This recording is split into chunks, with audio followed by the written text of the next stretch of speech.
ये इतनी लंबी बात मैं आपसे इसलिए कर रहा हूं कि नरेंद्र मोदी जी की जो सरकार काम कर रही है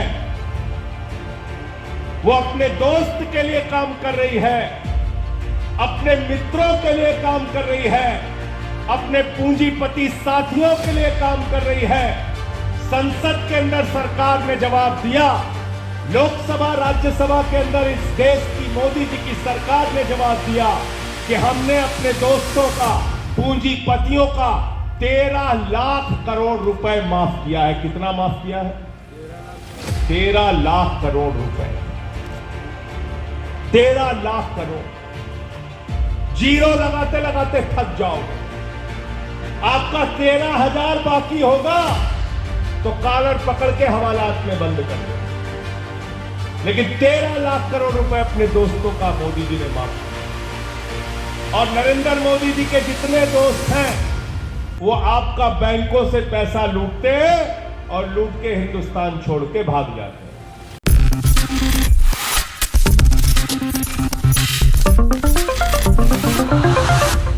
ये इतनी लंबी बात मैं आपसे इसलिए कर रहा हूं कि नरेंद्र मोदी जी की जो सरकार काम कर रही है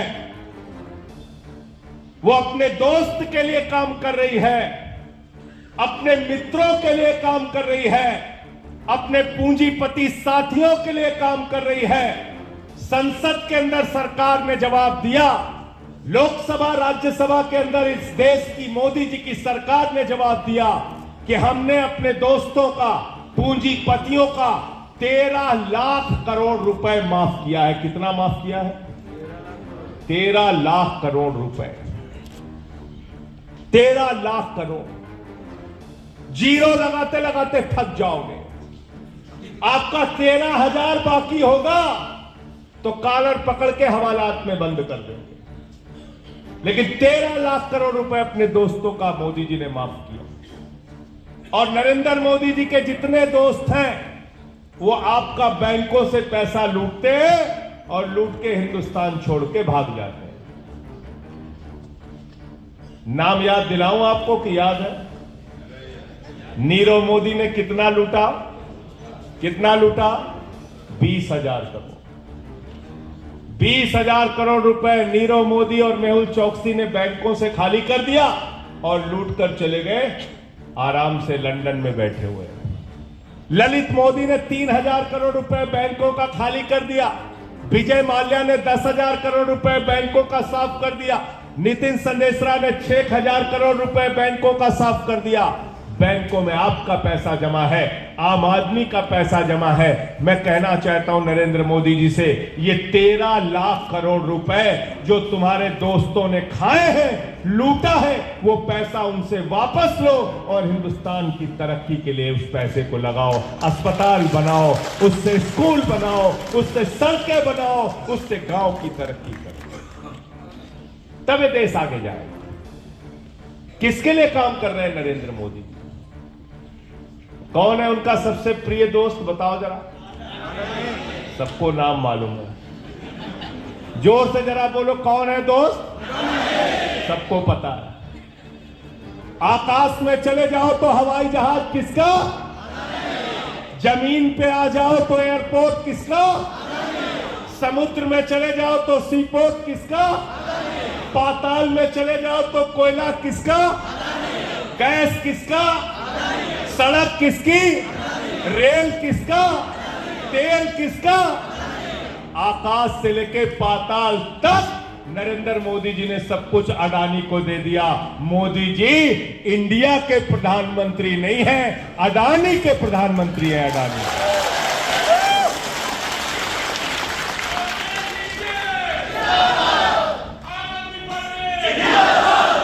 अडानी के प्रधानमंत्री,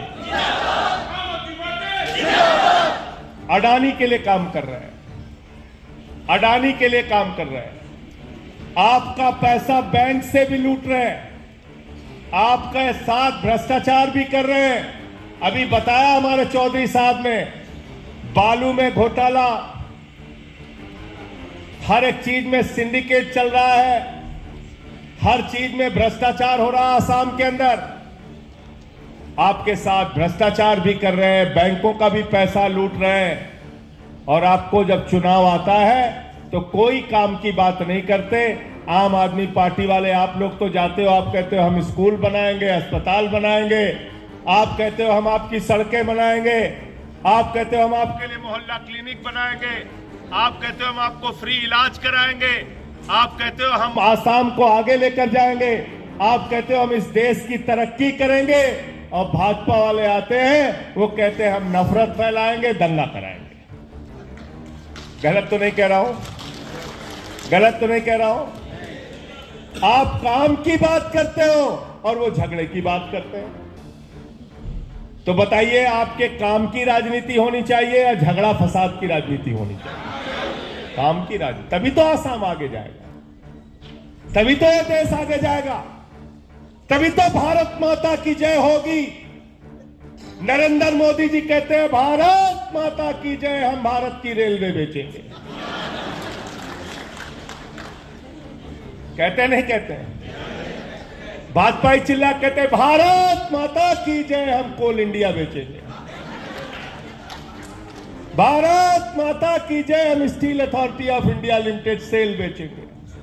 भारत माता की जय, हम तेल बेचेंगे। और केजरीवाल जी कहते हैं भारत माता की जय, हम आपके बच्चों के लिए अच्छा स्कूल बनवाएंगे, अस्पताल बनवाएंगे। भारत माता की संपत्तियों को बेचकर भारत माता की जय नहीं लगाई जाती, भारत माता की संपत्तियों को बढ़ाकर भारत माता की जय लगाई जाती है। गलत तो नहीं कह रहा हूं? देश बेचने वाले लोग वो भारत माता की जय लगाते हैं, बेईमानी करते हैं। तो राम मंदिर में भी इन लोगों ने चंदा खाया, मैंने उसका भी खुलासा किया था। 2 करोड़ की जमीन 5 मिनट में 18.5 करोड़ में भाजपाइयों ने खरीदी। मैंने पूरा कागज पकड़ा इनका, मैंने कहा ये क्या कर रहे हो? मैंने गाना गाया, मैंने कहा देखो ऐ दीवानो ऐसा काम ना करो और राम का नाम बदनाम ना करो। तो भाजपाइयों ने कहा संजय सिंह जी राम राम जपना, पराया माल अपना।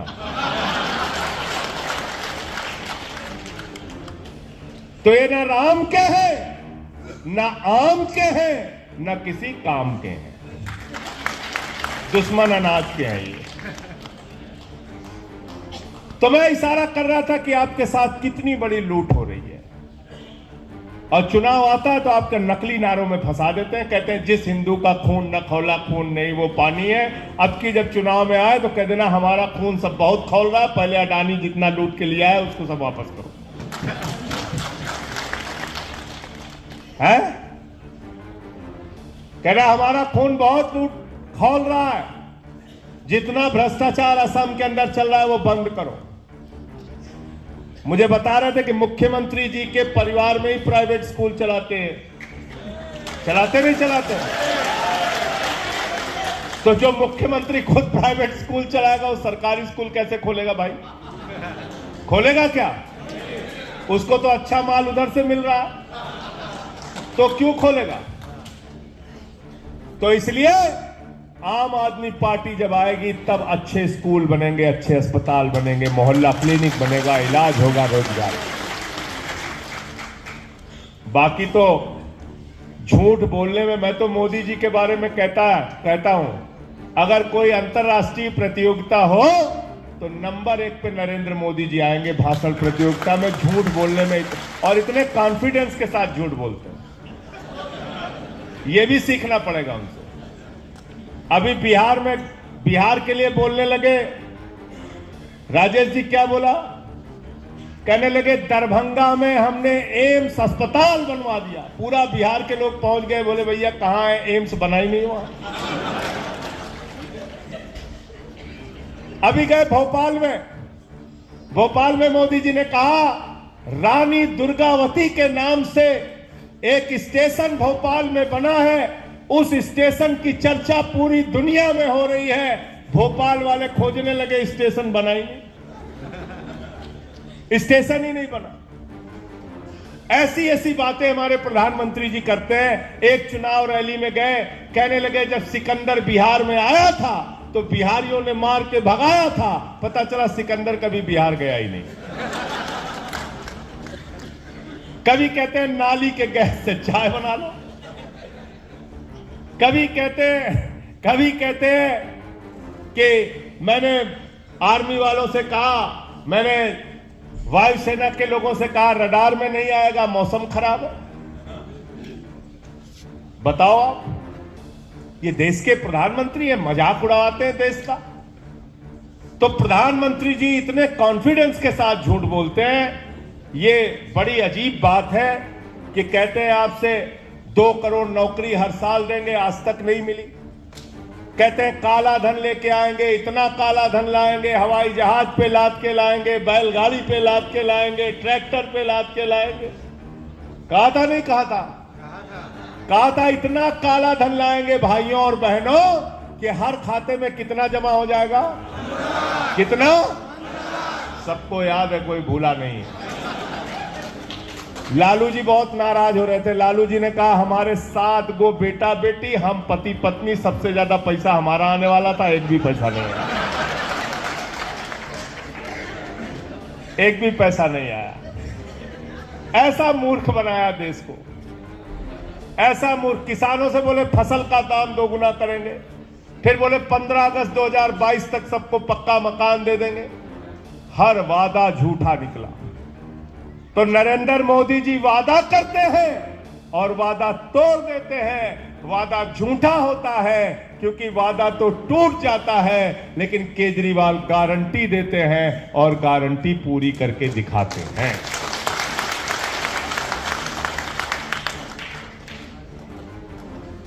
आज जो हालात चल रहे हैं देश के, आपसे छिपे नहीं है। बस इस बातों को जो मैंने अभी आपके सामने बोला है, मौका लगे तो फिर से सुनिएगा इसको, और इन बातों को याद करके गांव-गांव में जाइए, पार्टी का संगठन बनाइए और लोगों को जोड़िए पार्टी के साथ और कहिए कि जिस सरकार ने हमको एक नहीं हर वादे पे धोखा दिया है, झूठ बोला है, उस पार्टी को हम लोग इस बार 2024 के अंदर हराने का काम करेंगे, इंडिया को जिताने का काम करेंगे। हमने इंडिया गठबंधन बना दिया, उससे नाराज हो गए, कहते हैं हम इंडिया का नाम ही बदल देंगे। बताओ आप, कल को भारत के नाम से गठबंधन बन जाएगा, कहेंगे हम भारत का नाम बदल देंगे। कल को हिंदुस्तान के नाम से कोई गठबंधन बन जाएगा, कहेंगे हम हिंदुस्तान का नाम बदल देंगे। ये कौन सी सनक है भाई? बाबा साहब डॉक्टर भीमराव अंबेडकर जी ने इस देश का कॉन्स्टिट्यूशन लिखा, इस देश का संविधान लिखा और उस संविधान में लिखा India that is Bharat shall be A union of states. ये लिखा है बाबा साहब डॉक्टर भीमराव अंबेडकर ने आर्टिकल की पहली धारा। कितनी बार है?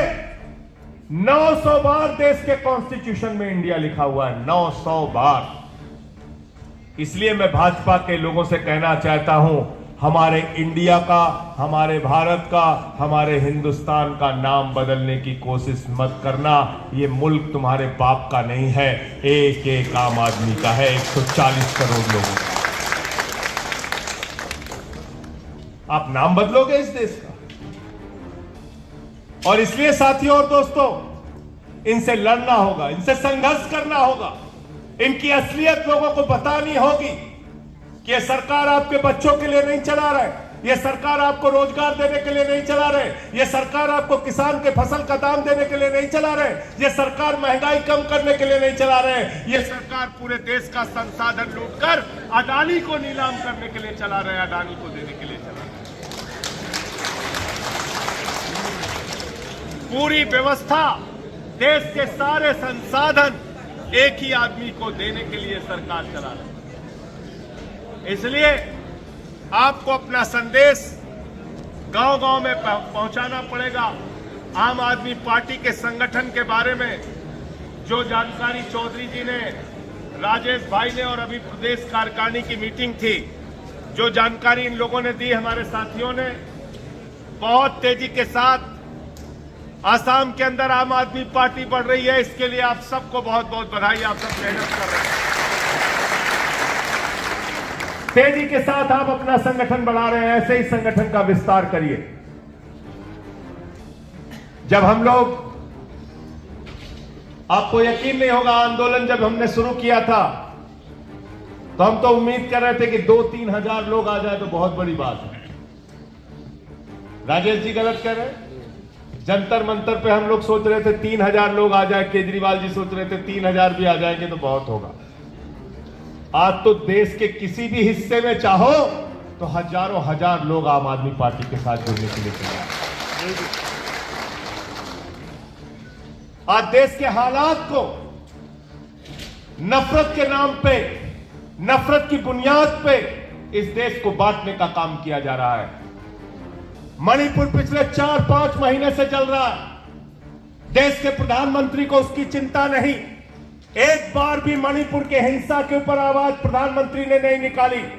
और जब मैंने देश की संसद में कहा मणिपुर पे जवाब दो, मणिपुर पे जवाब दो, मुझे सस्पेंड करके बाहर कर दिया। अभी तक भी मुझे सस्पेंड किया हुआ है, लेकिन मैं इनसे डरने वाला नहीं, उनसे लड़ने का काम करूंगा।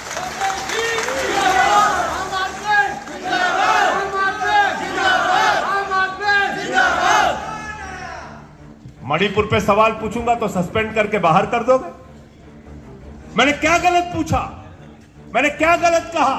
अगर महिलाओं के साथ गैंगरेप की घटनाएं हो रही हैं, अगर वहां धार्मिक स्थल तोड़े और जलाए जा रहे हैं, अगर लोगों के घर जलाए जा रहे हैं, हत्याएं हो रही हैं, तो आम आदमी पार्टी का एक एक कार्यकर्ता देश के प्रधानमंत्री से सवाल पूछेगा। हम सब सवाल पूछेंगे।